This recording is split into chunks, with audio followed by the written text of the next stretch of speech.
Can't we all just get along? According to TikTok, we can't. But we don't have a choice at this point. We're all in this together, especially at work.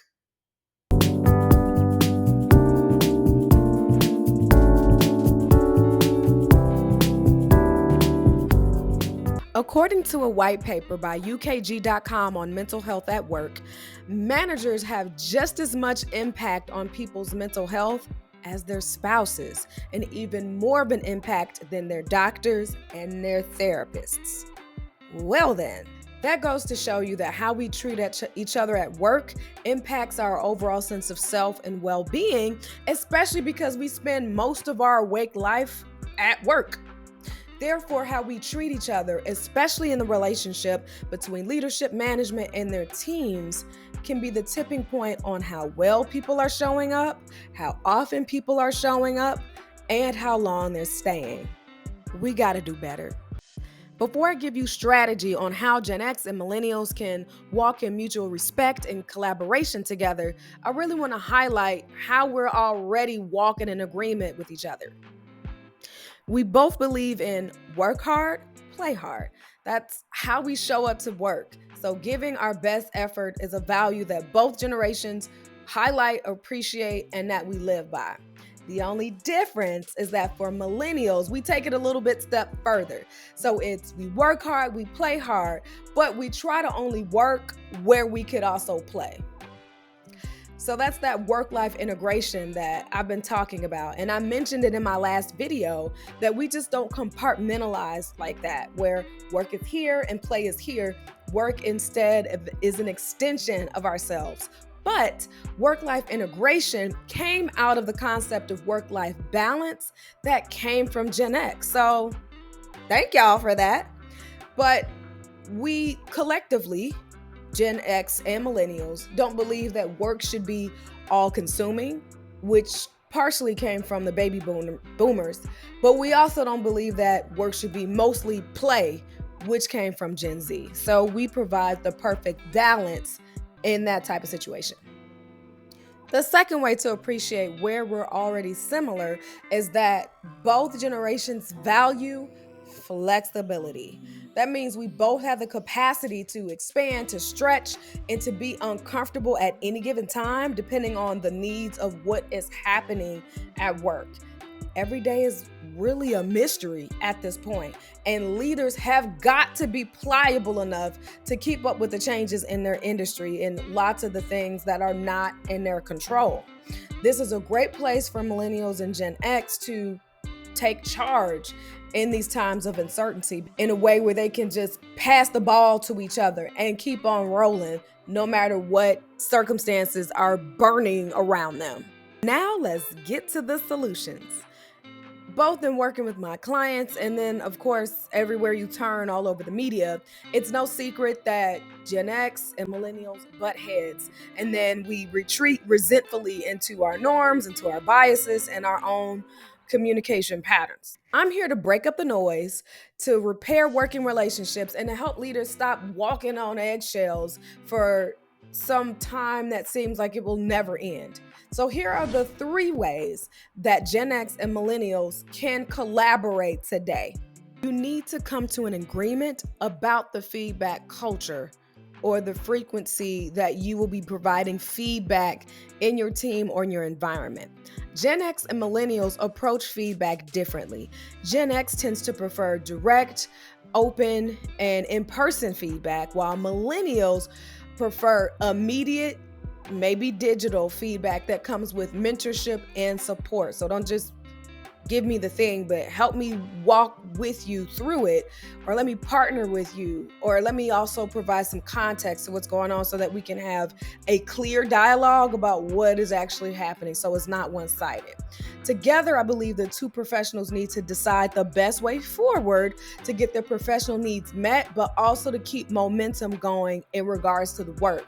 That starts with defining what type of feedback that you will be giving. What type of feedback will you be prioritizing? What are you giving them so that they know how to position themselves and how to respond afterwards? And think about how often this is going to be given I'll discuss this more in another video, but think about what feedback looks like. It can't just be one way because we don't give nor receive it one way. The second way that Gen X and millennials can focus on collaborating better is striking a balance between autonomy and collaboration. Both generations, we thrive in autonomy and having a sense of ownership of our day and our approach. However, communication fractures between these two groups occur when somebody is hoarding the autonomy and they are refusing to collaborate in a way that's starving a project, a team, or a relationship from the gifts, the insights that they offer. You're starving people from your talent.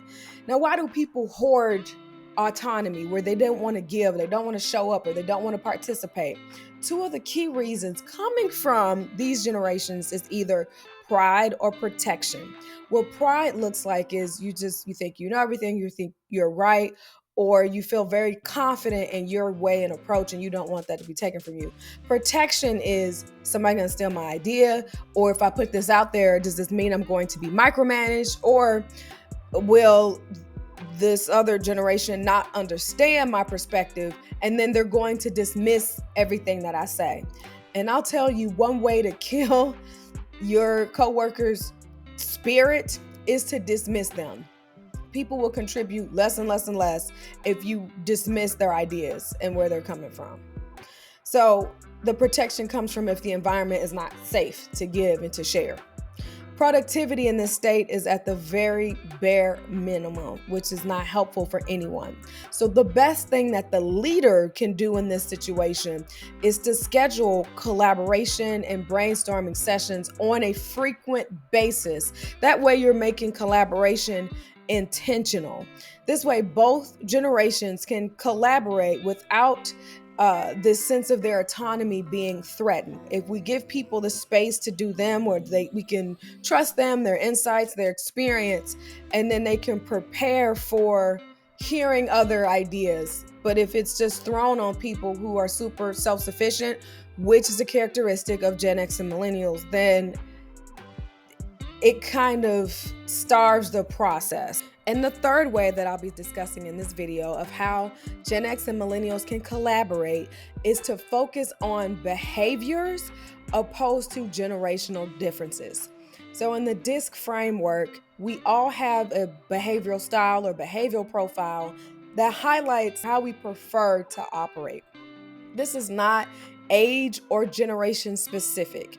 So it doesn't matter what year you were born or what the coming of age events were that you experienced. It matters, sure, in the grand scheme of things, but when we look at how people show up or behaviors within this framework, it flattens those things where they aren't the leading factor for how we can relate to and communicate with each other.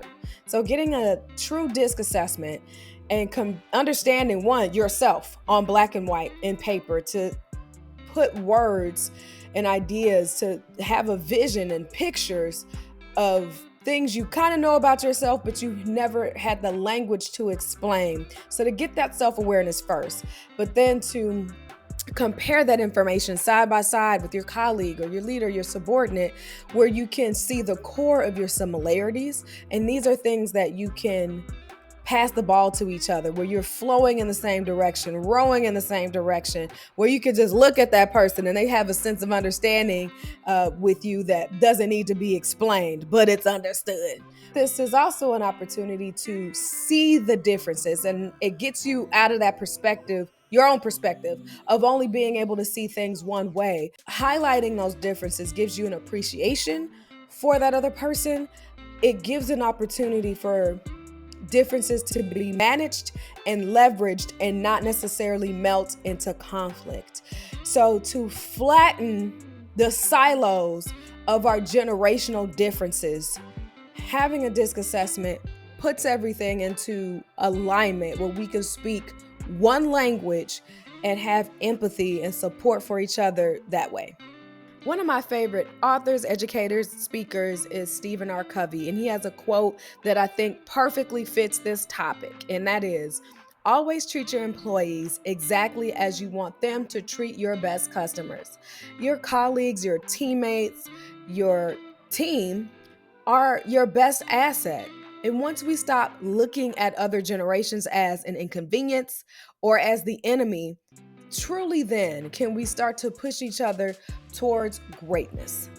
Anyway, thank you for hanging out with me. Let me know in the comments if you're a millennial or a Gen Xer who has retreated to your own silo within your own generation. Tell me how you're going to step out and work towards bridging this gap as I'm in this crusade to close generational conflict in the workplace. Make sure you like, share, and subscribe to my channel, and I'll catch you in the next video.